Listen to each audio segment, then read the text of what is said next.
TW starts in like a couple of hours, and I have some secret tips to help you win more territory wars. Alright guys, well, I'm back. I somehow made it back alive. I don't really know how.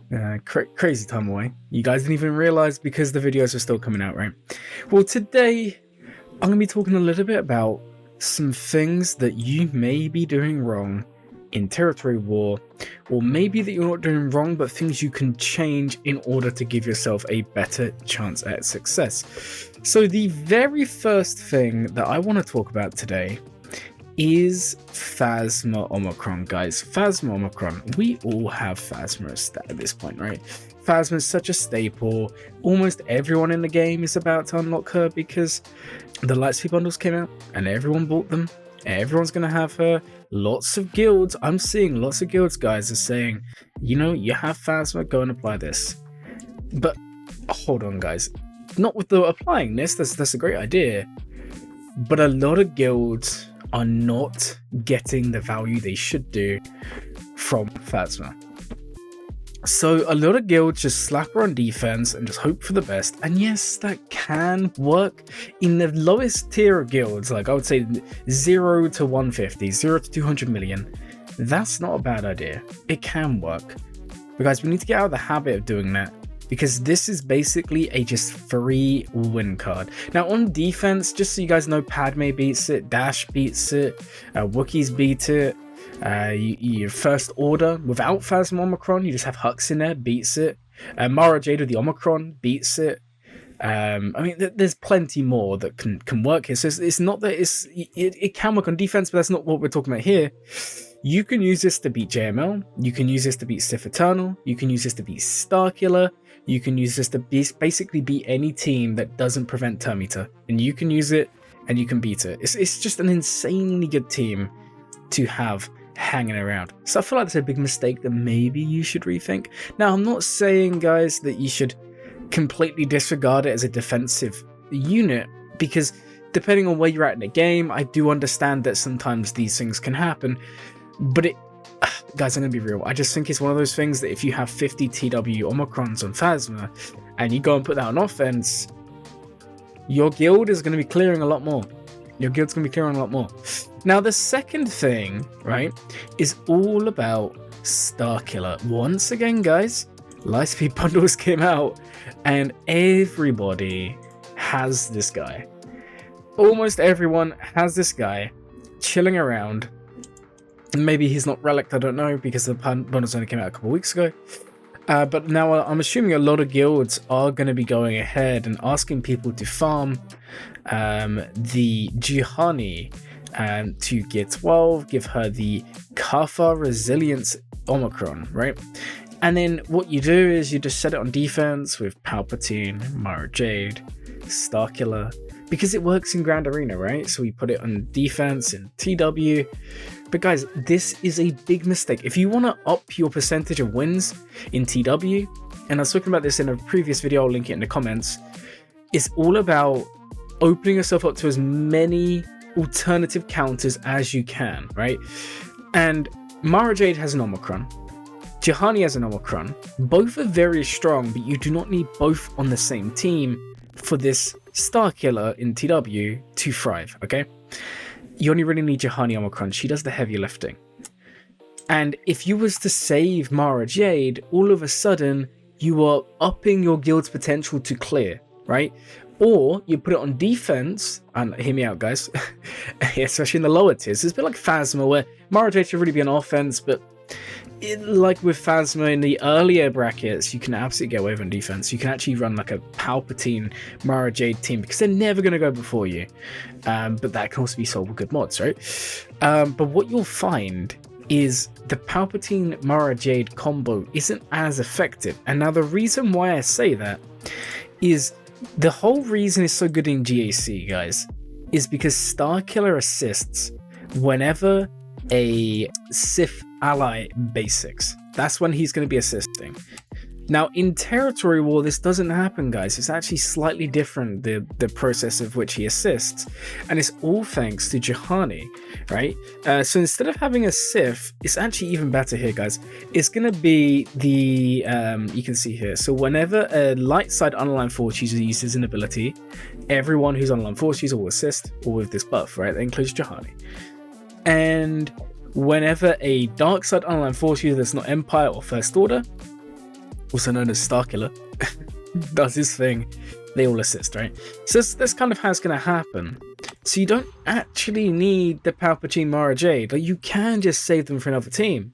Now, if you're someone who's setting this on defense, just bear in mind you'll open yourself up to two really simple counters. The first is going to be Ahsoka Fulcrum, guys. Ahsoka Fulcrum will basically solo any Palpatine Mara Jade team. And the other one, guys, we already said it, is Phasma. Phasma is going to also solo, not solo, but you know what I mean, guys. Phasma's going to be beating this pretty comfortably, pretty reliably. Now, there are two ways we can fix this. The first is just use an offense, which I know a lot of you don't want to do. And the second is just change up the lead. So other leads that can work in this team, Malgus lead. You can also throw in Traya lead as well. That can work quite nicely. But what I see a lot of the bigger quote-unquote guilds do, and what I see a lot of the mid-games, a lot of the guilds that I do, look into, that they tend to use Malgus lead. Because Malgus in TW just isn't as good as he is in Grand Arena. But having him in the team is basically shutting down Fulcrum. It's insanely good. Obviously, other counters will come about. But like I said, guys, with the Starkiller Omicron, with Juhani Omicron, all of that, it's not so much the Sith that's important. You just need to get the synergy so you get the ult. And then it's really about the unaligned force users. Alright, guys, another thing in TW that we should maybe be thinking about is just because a character is a TW focused character. For example, let's look at Trench.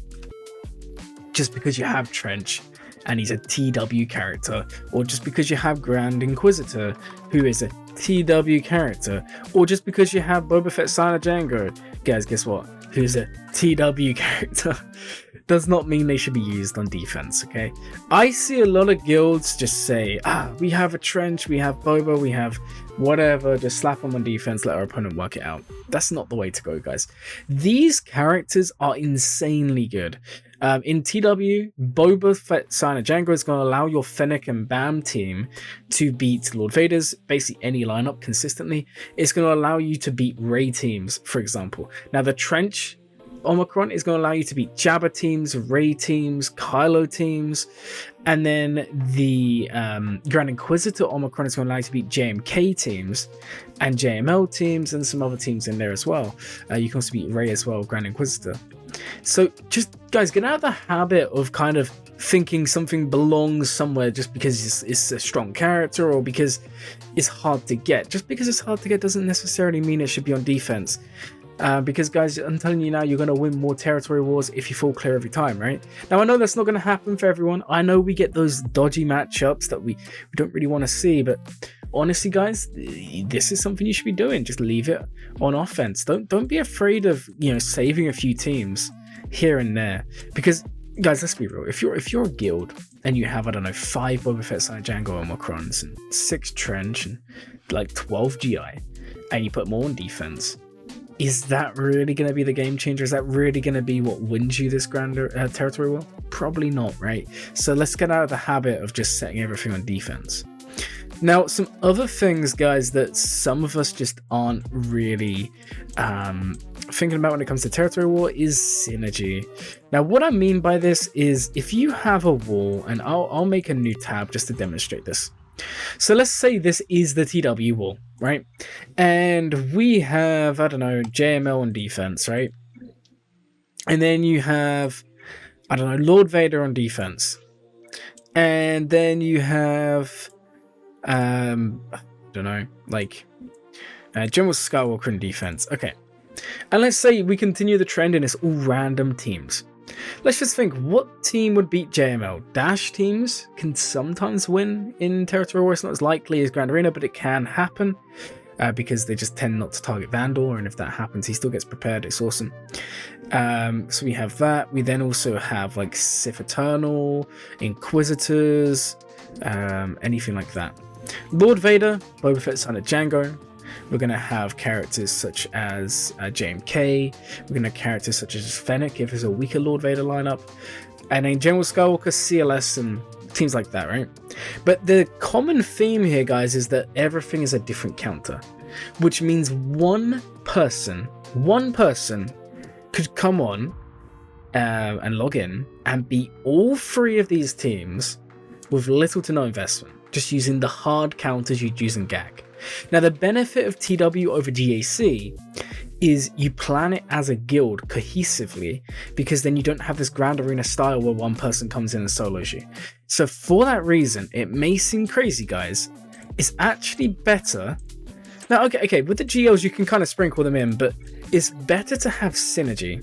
For example, if you want to set General Skywalker, set him. I'm not saying you should, but set him, but set multiple of him.